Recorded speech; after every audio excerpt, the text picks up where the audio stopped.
Yo, magandang araw mga kap, kamusta kayong lahat? Ang vlog na ito ay about sa Dreadman Festival na naganap noong November 10 sa Camp Atara, Barangay Baanan, Magdalena, Laguna. Around 6:30 AM nasa Grand Terminal na kami ni Mrs. para bumiyahe papunta sa San Pablo City, Laguna. So, ang pinakamabilis na transportation papunta sa San Pablo from Lipa ay van. Tapos, each person naman ay babayad ka ng 110 pesos per head. Then nandito na kami sa San Pablo City, Laguna. Hinahanap na namin yung terminal papunta naman ng San Pablo to Nagcarlan. And from San Pablo to Nagcarlan, ang babayaran mo sa jeep ay 45 pesos each per head. At ito, nandito na tayo sa Camp Atara, Barangay Baanan, Magdalena, Laguna. Bali, hindi ko na nga pala na-videohan yung travel namin from Nagcarlan to Liliw. Pero yun, sasakay ka lang naman ng Liliw, sabihin mo lang Barangay Baanan. At dito, ibababa ka na dito sa mismong tabing daan papunta ng Camp Atara. So dito nakuha na natin yung ticket at raffle stub natin. Kasama ko si Mrs. Nandito na tayo sa spot. At ito yung view from canteen. At yun nga pala yung sinet up nilang stage. At nandito na kami ni Mrs. sa nipa hut na nireserve namin from Camp Atara worth 2,500. Sobrang sulit na rent namin dito. 2,500, may kasama na siyang 2 breakfast for 2 and may saksakan, may electric fan at malapit din kami sa stage. Ito nga pala yung view mula sa nipa hut namin at ayan, napakalaki din yung loob. Dalawa lang naman kami ni Mrs. May kutsyon, may unan, may kumot, may saksakan at electric fan. Ito nga pala yung lunch namin ni Mrs. Tapsilog from Camp Atara. And since day 1 pa lang to, medyo kukunti pa yung attendees. Medyo maulan din yung araw na to. Pero nandito na ibang MNP tulad ni Braidsila, ni Jan at ni Roy. Ito nga pala yung setup ng stage na tutugtugan ng mga banda natin ng day 2. At ayun, napasama na nga pala ako sa tarpaulin. Medyo pahapon na nga rin pala to, around 1:30 at ayan yung mga dreadhead ay naliligo na. Habang wala pang ganap, kami ni Mrs. tamang merienda lang dito sa gilid at ayan nga pala yung Mrs. ko. Ang pangit oh. So bali day 1, natapos na yung day 1 at ito last event ng day 1 ay tugtugan. Wala masyadong ganap, tugtugan lang siya sa gabi. Siguro nga since kukunti pa yung attendees. Dito ang nagper-perform ay si Cap Bok Pascual. Meron nga rin pala siyang latag dyan ng mga craps niya.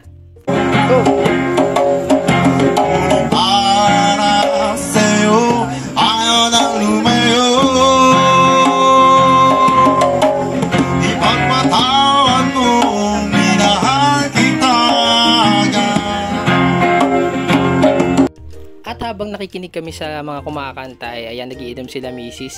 Yan, available nga pala yung mga beer sa canteen ng Camp Atara. Check nyo lang.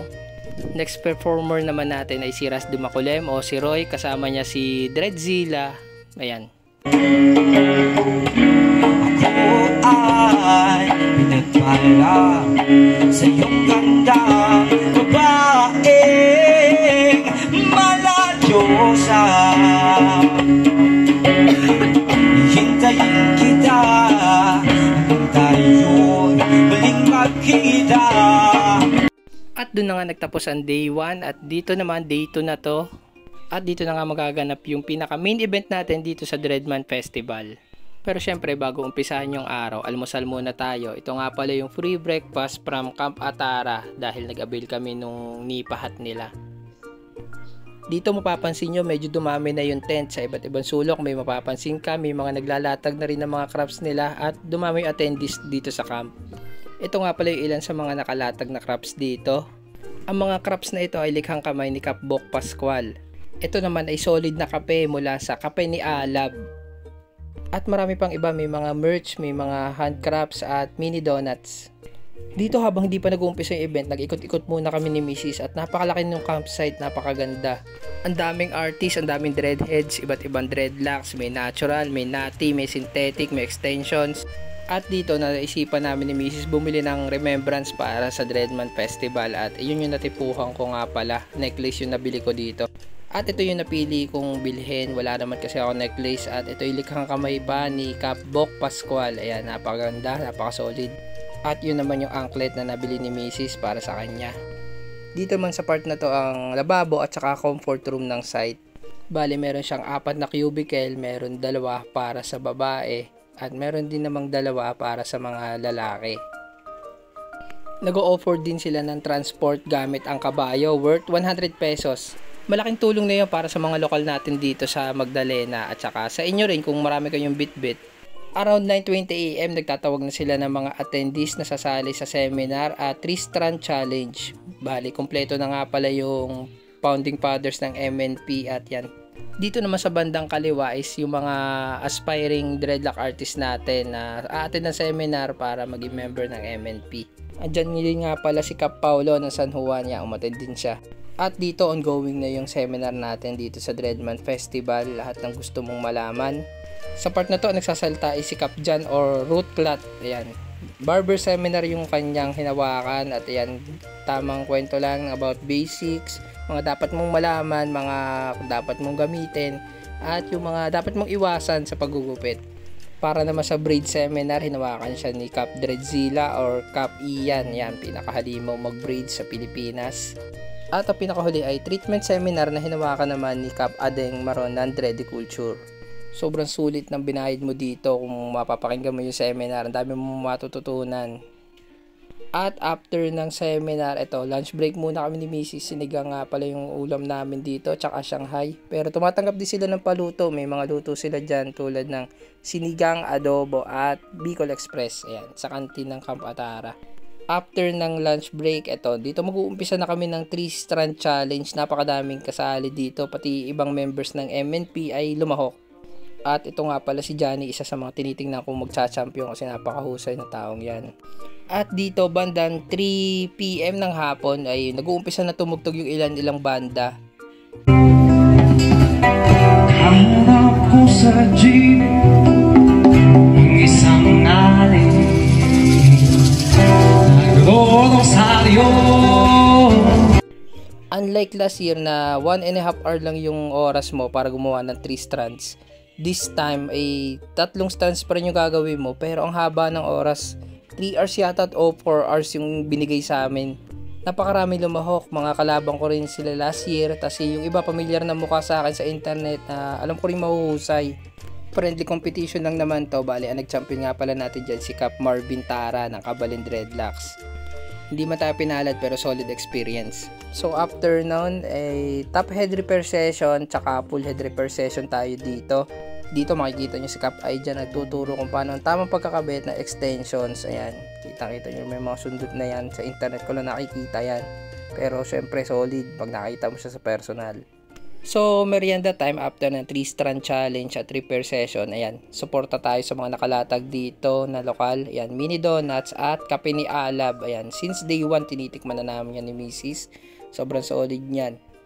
At syempre bilang ender ng day 2 ay tugtugan na naman tayo kasama tong mga banda na to. Tribe Hiraya yata to, banda ni Cap Jepoy at Dreadzilla.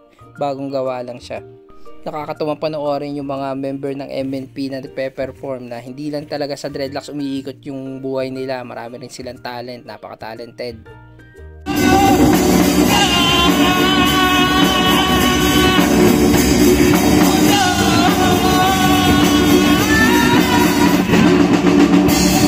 Napakarami pa rin nag-perform na band hanggang umaga, inabot na lang umaga yung event. Hindi ko kilala yung ibang band pero yung ibang naman kilala ko, gumising talaga ako tulad ng Lion and the Scouts.